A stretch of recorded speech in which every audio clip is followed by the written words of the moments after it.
Hello and welcome to SDN Tech Forum. In this video, we are going to discuss another SDA technology pillar, which is Cisco TrustSec. Cisco TrustSec is very important in terms of how we roll out the intent-based fabric.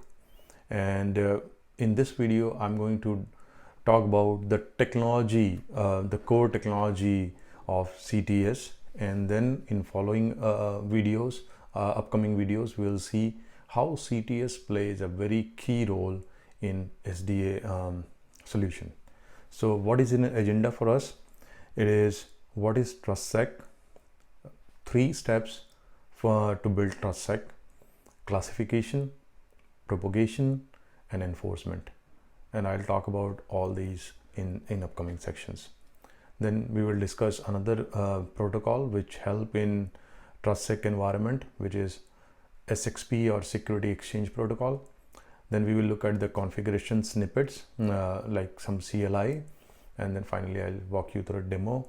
Again, in demo there will be a live setup, but we will be looking at the switch output on Word document itself, so that we know that what are the key things to highlight. So let's go ahead with what is TrustSec. So what is Cisco TrustSec? It is a logical grouping to simplify security policies. Security, when we talk security, we mainly concern securities with like firewall, or if it is at a switch or router level, it's ACLs, right? It's a different approach. It's a new metadata encoded in the packet that gives you a logical grouping which you can use for your security purposes also. So I'll explain you what is that new metadata.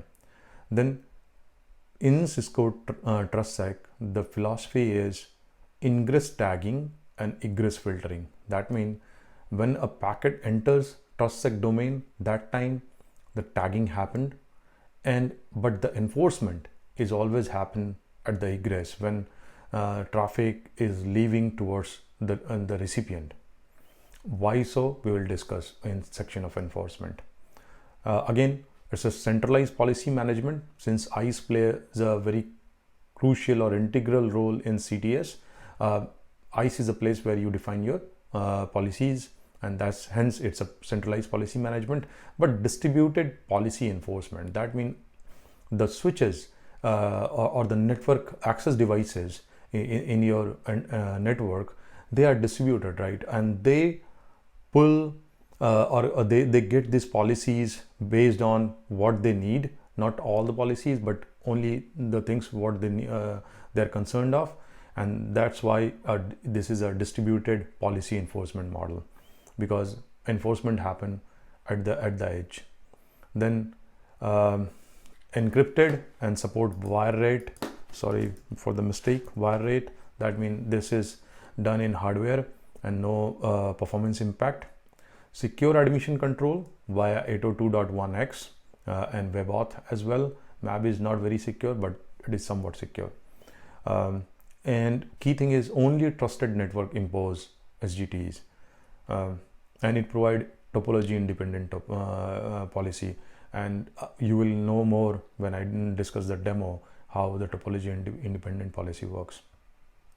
So this is a big picture to understand how SGT or Cisco TrustSec in action. So we will start with the bottom layer, and you can see number 1, 2, and 3, and I have here CTS description. So what the Cisco TrustSec domain classification based on different classification method, and I have already done a video on port-based network authentication, which is .1x. You can watch that video if you are not aware of that.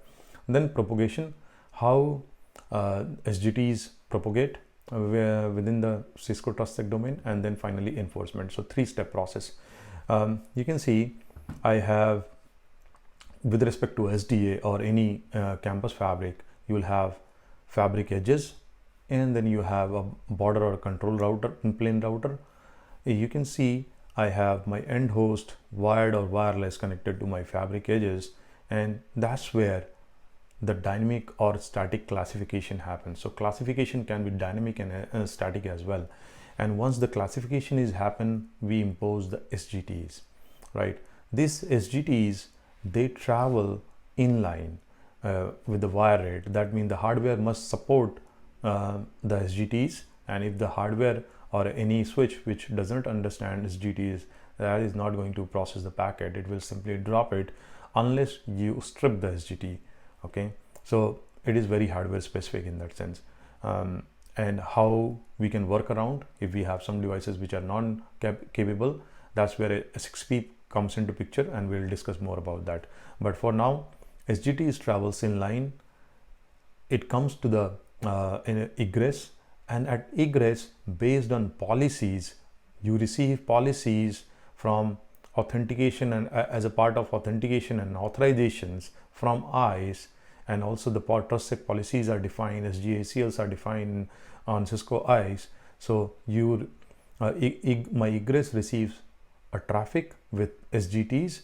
It compare that SGT with the ICE policy and make a decisions of forwarding or not forwarding. That's called egress enforcement on switch. So pretty simple, but again, we need to understand what goes where, right? And you can see that switches and ICE, they are work in congestion. So this is very tightly coupled solution.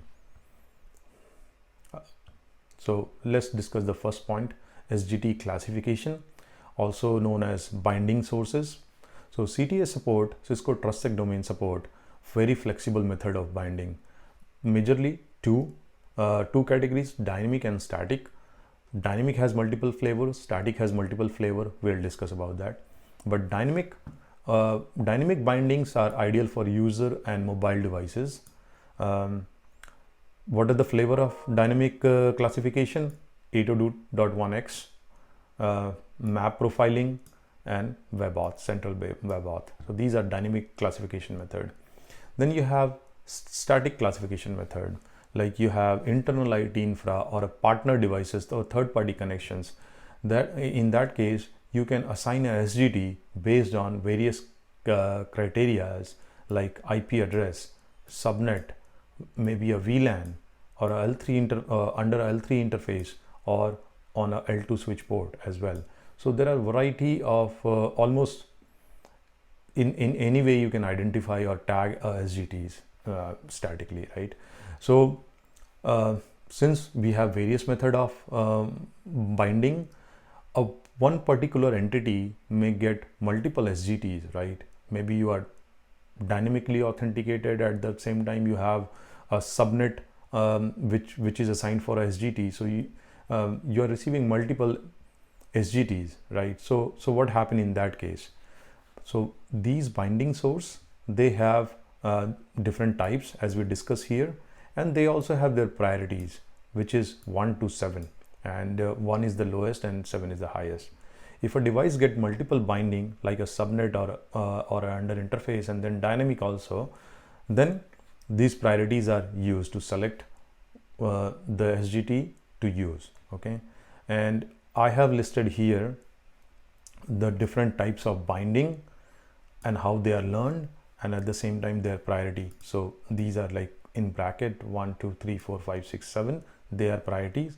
1 being lower and 7 being topmost.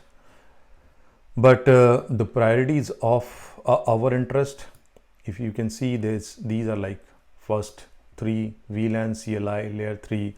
They are all type of static binding. A 6P we will discuss later. Okay, and IPR is binding learned when tagged R packet are received on CTS capable link. So this is also this is learned dynamically. Okay, local binding is the one which we are talking here in dynamic. So any bindings or any SGT assigned via dynamic method, they classify as local, and that is the prevalent. Most of the time you are going to see this in your network. So binding of authenticated host which are learned via device tracking, and we will discuss about device tracking. This type of binding also include individual hosts that are learned via R snooping on L2 port via dynamic method. Okay, internal is like a loopback or a control plane binding. So if you want to assign SGT for the loopback so that you can identify the device itself, that is an internal binding, not used very much. Then the second point, after classification, inline security group tagging or propagation.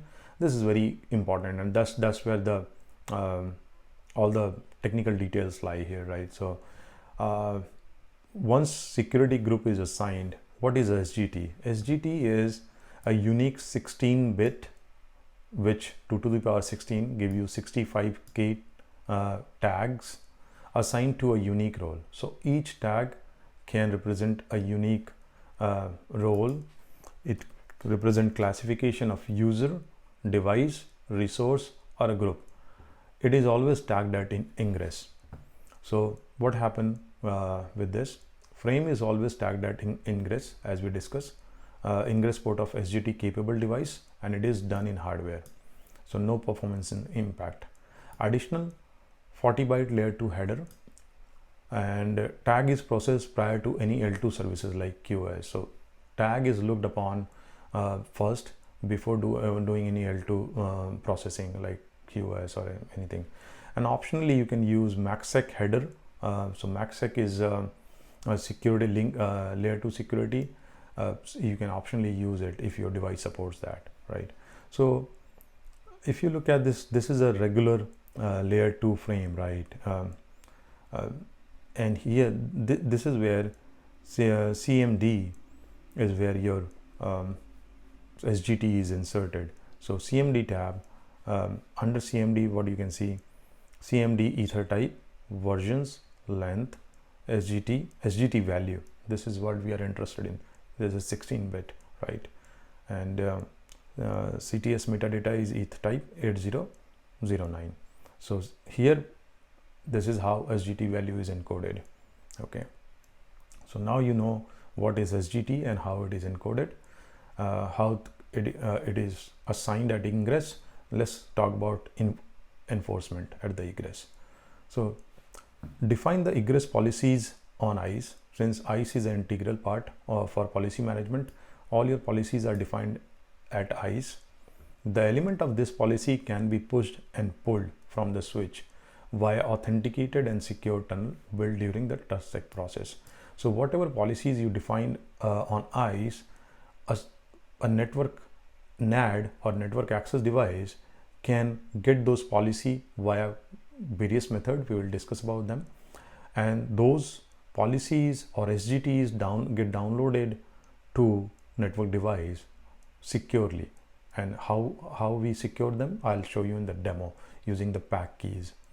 So now talk about how to get the policies from ICE.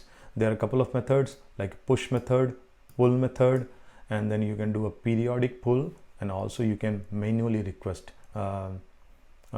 coming to ICE, right? So any change of authorization capable device can if your device is change of authorization capable, that means ICE can invoke another authorization after authentication. In those devices, ICE pushes the policy. Okay, whenever you define the policy and the device comes up, it receives the traffic for that SGT. ICE push the configuration, and most of the Cisco devices like Cisco ASA and Cisco Catalyst, push method is applied. NXOS, Nexus CD family, they use pull method. That means a device and pull the policies from ICE. Okay, so this is push and pull. Another useful method is periodically pull. So you define your CTS refresh timer and other things, and the NAD pulls the policy periodically, maybe every 24 hours or so, right? Also, you can NAD or network access device can send manual request to ICE to pull CTS policies. So push pull, periodic pull, and manual pull. Now, once you have policies at the egress, what happened, the tags are compared with CTS policy, and policies or permission, and NAD make a decision whether to forward this to the endpoint or no. And we will understand this more when I walk you through the demo. So what are the advantage of using SGACL or ICE policy with respect to security group tag instead of ACL, which is, so what are the advantage of SGACL, right? And here it says, which is, ACLs are very address specific. So you need to know that what is my source address, what is my particular destination address, right? But security ACLs, they are not tied to any IP addresses. They are just extended syntax, mostly talk about what port, what protocol, right? So it is basically the host agnostic. It also avoid TCAM impact since it doesn't use IP addresses. It can be applied anywhere. So one SGACL you can use it in multiple places, right? It's a sort of template that you want, that my production server can only talk to X, Y, and Z environment, but it cannot talk to A, B, and C environment. So you can templatize your security ACLs and use it everywhere, or reuse it, right? Now, unlike ACLs to define more specific each and every places differently. Okay, switch that classifies server only download SGACL they need from ICE, and this is very important, right? So on your big campus environment or enterprise environment, you have defined the maybe 100 or 500 or 1000 of SGACL security group policies on ICE, right? And you have hundreds of network access devices. So not all network edge or edge devices need all these policies, right? So but if you start dumping this bulk of SGACL policy on every NAD, then it's not very efficient, right? So in CTS environment, what happened, your access device only asks for policies for which it has received a packet. So or it know about. It's like I have authenticated a local. So if my switch locally authenticated or dynamically learn SGT X, it only asks for policy which is pertaining to X. Or if my switch has received a traffic with SGT Y, so it will ask only policy which is rendered to Y, okay, so that it can make decision. That's how it make it efficient. Okay, some commands we will discuss those commands in our demo, but to enable SGACL enforcement globally, you need two commands. First is CTS. All the CTS commands start with CTS. That is the beauty. Okay. So CTS role-based enforcement. That means you are saying that now you consider SGTs and SGT policy to make your decisions. That's how you enable. And then you also enable for what VLAN. So I'm just listing one VLAN, but you may have 10-20 VLANs. All the VLAN you have to enable CTS role-based enforcement. Verification, again, very simple. So CTS, it start with show CTS, and what are these RBACL, role-based counter permissions, we'll discuss in demo. So quickly, I want to touch base upon security exchange protocol.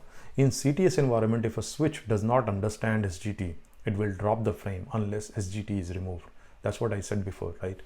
So in a mix of environment like one shown here, okay, or a non-congruent CTS environment, so the network devices in blue, they are CTS enabled, but gray are non-CTS. But you want SGT information to pass on between them. What you can do, you can actually use a SXP session, and within SXP is a control plane protocol which allow you traverse devices without SGT capability. It uses port 64999 to make connection over non-CTS capable device. So within SXP you have speaker and listener, and they uses TCP 64999 to make a form a connection and exchange SGTs.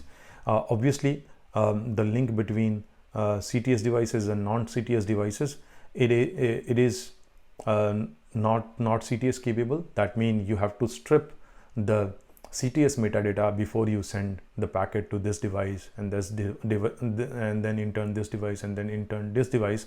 But when it comes to the recipient or listener, it actually know that okay, what SGT2 associated with that, and then it put the SGT, and if from here onwards you have CTS domain, another route switch with the CTS enable, it attach that SGT and send it further. So that's how you deal with a mix of environment. And CTS SXP configuration is straightforward. It's like a peer-to-peer connection, and if you want to verify, it shows CTS SXP connections. Okay, now let's come back to demo. Demo is pretty much the same how we the same picture I showed you earlier. So I have two fabric edges where I have a Windows wired host connected. So we will be doing dynamic classification. That means my user will do a .1x authentication. As part of .1x authentication, ICE is going to assign a security group tag.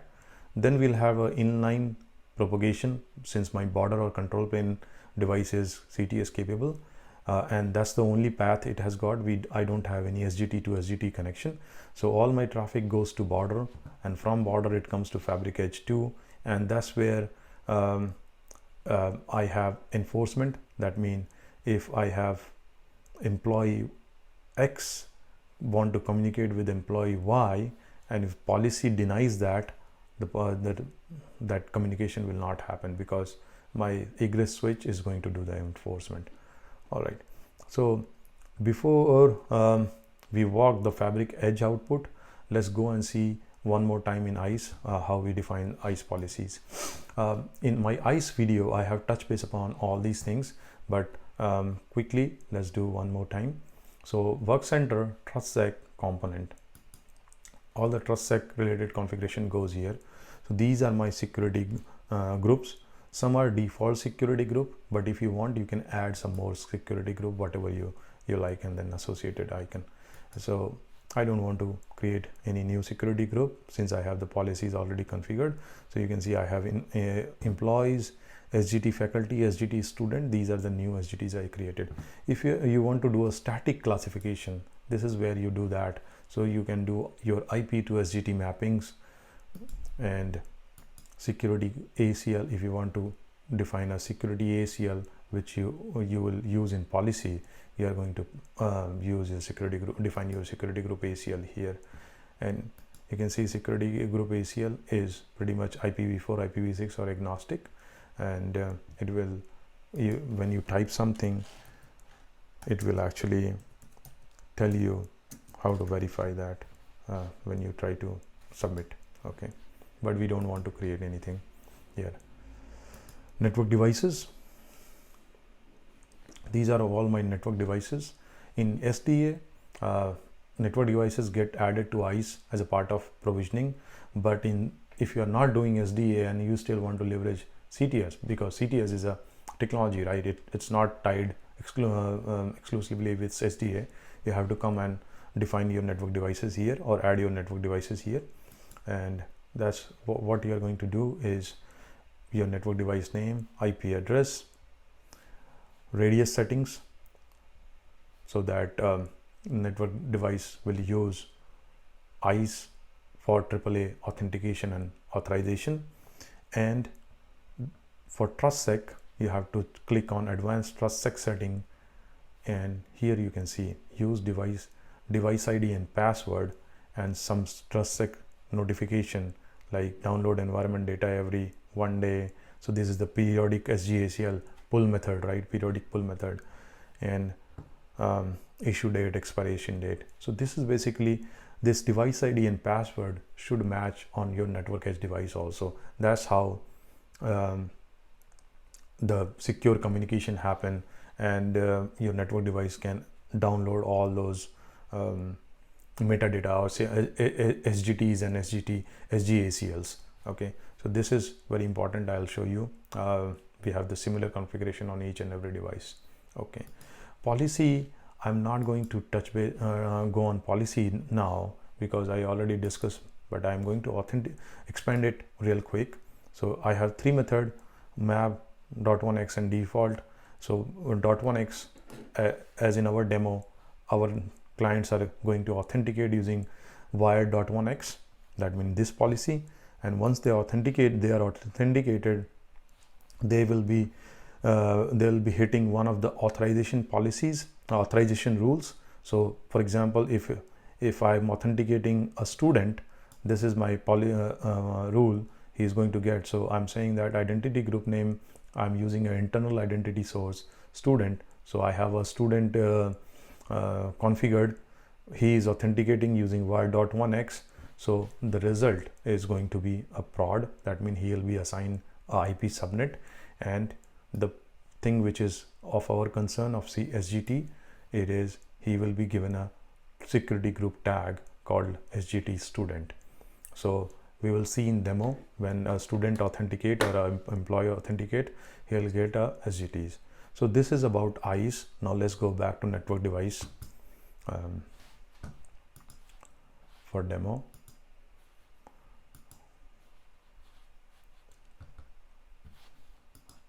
And this is my SDA Fabric Edge, and you can see so authentication session.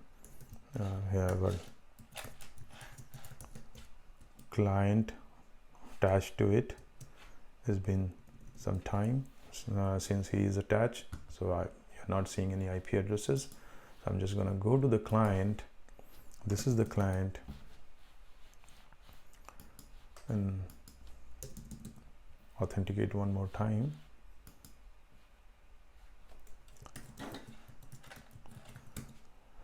So we are going to different places, right? And that make sometime this thing.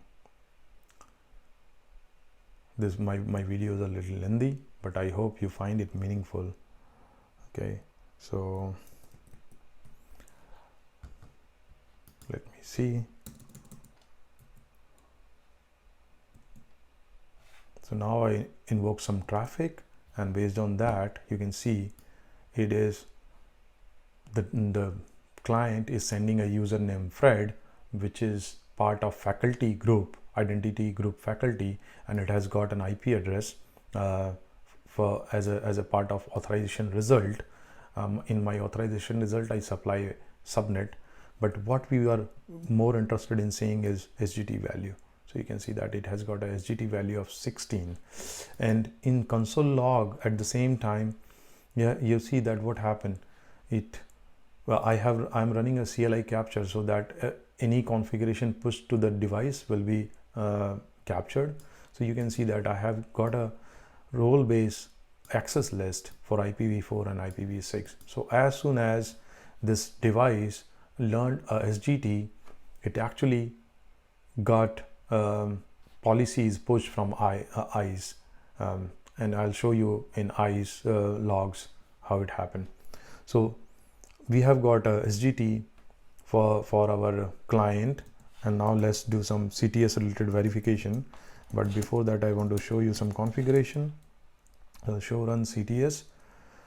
You can see, so I'm saying CTS role-based enforcement. These are the VLANs locally configured. That's why it's here. And so CTS RBACL. You can see that I have got IP SGACL, which is nothing but permit IP. That means the communication is, and this is the actual entry. That means the communication is allowed.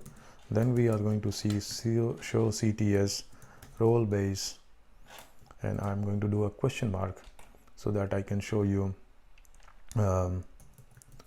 permissions. And you can see that I have only one permission for group of employee to faculty, and I have got SGT value 16, which is faculty. And you can see the permissions what I got is employee going to faculty, because I have another PC. I'll show you another client who's trying to reach this faculty. That's why I got this role. And since the action is permit, that means the other client is able to talk to my faculty machine. Okay, so CTS role based permission, you in this permission tab only, you can also go very granular, and you can say from SGT4 to 16 details. So you can actually look source SGT to destination SGT and see what permissions you have. So you can go really granular.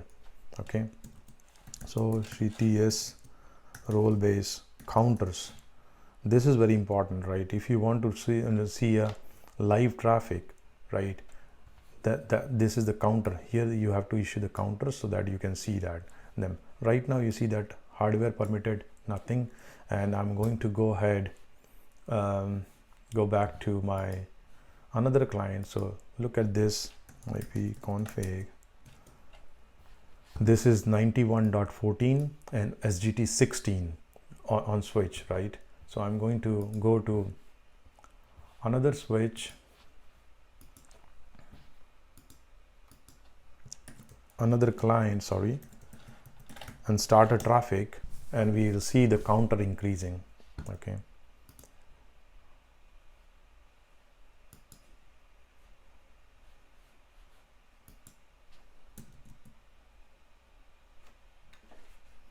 let me log into this,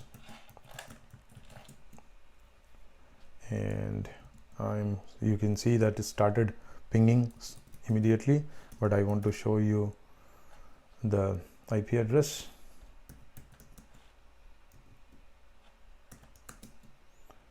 It has got 92.17, right, and it is connected to my other switch, edge 1.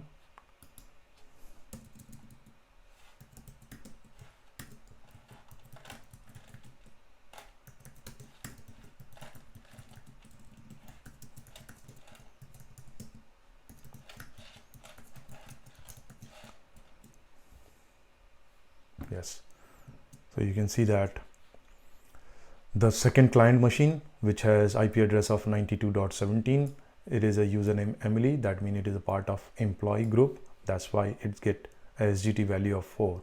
So now I'm going to initiate a ping between two client, a client with SGT value 4 to the client with SGT value 16, and we will look at the counters at the enforcement point. Okay, so let me start the ping at 92.17, and I hope you're following up. So employee want to talk to student, and let's see the counter increasing or not. So let me go back to the switch 2 where I have 90. I'm going to show you one more time.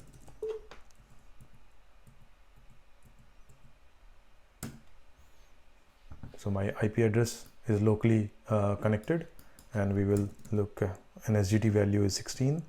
I have a ping going on, so I'm going to show you the role-based counter, and this is, you can see in hardware permitted number of counter is increasing 18 because I'm running that ping.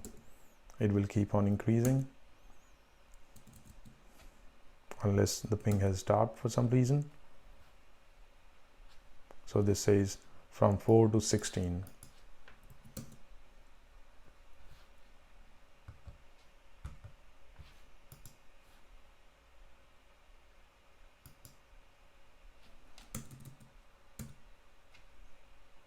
Okay, yeah, it was stuck. You can see that yourself, and see the counter is increasing. Now, so this is about the demo, and now let's go back to the document and go over the configuration line by line. So what it takes to configure CTS from the switch perspective. Show run includes CTS. So you need AAA authentication and authorization pointing to the server radius group. Okay, so this is about AAA. Then you are saying that CTS authorization list, and this list should point to radius server. That means all my CTS authorization should use the same radius server. Okay, then these two commands we already touched base upon to enable CTS role-based enforcement and show CTS pack. So CTS pack keys, as I shown you in ICE, where you define your device ID and credentials, the same device ID and credential you have to define on switch, and that result in a pack key, and this is a EAP-FAST key, and this key is used for securely download the environmental data and SGACL.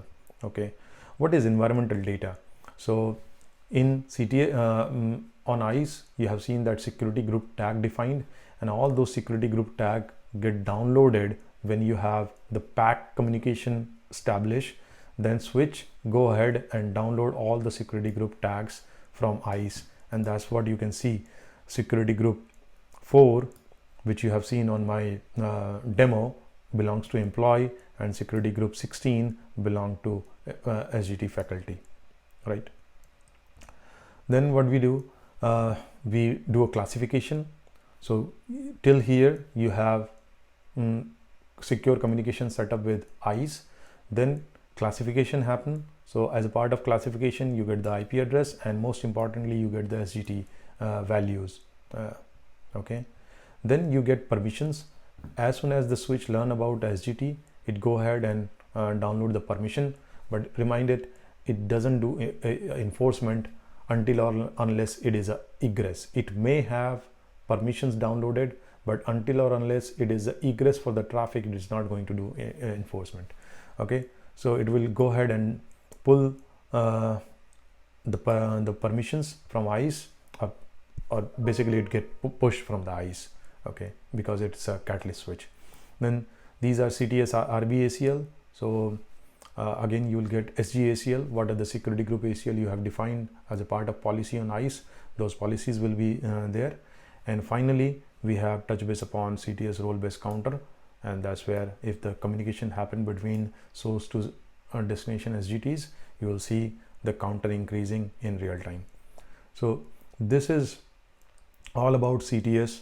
A little lengthy video, a lot of concept to digest, but this is a very important aspect of SDA secure SDA access solution, software defined access solution of Cisco, right? Along with Lisp, CTS, if you understand these two core concepts, you will see that all the configuration which are pushed around pushed during as a part of SDA provisioning, they all belongs to Lisp, CTS, and .1x authentication. Also we'll talk about device tracking, right? So let me show you device tracking. Device tracking is used to learn the bindings, and here you can see device tracking database. Because I have device tracking enabled on all the ports, that's where we are doing DHCP snooping, and you can see I'm learning my client here 91.14 DH4, and everything is defined here. So DH4 is learned via IPv4 DHCP. So this is how device tracking keeps track of all the IP addresses, and there are multiple codes, local, like all my loopbacks or the VLAN interfaces, they are local, and ND is for IPv6, but my client, they are learned via DHCP. So I hope you find this video useful, and after this I'm going to start the SDA where we will leverage DNAC to configure all this technology. So please continue with me on SDA solution videos series. Thank you.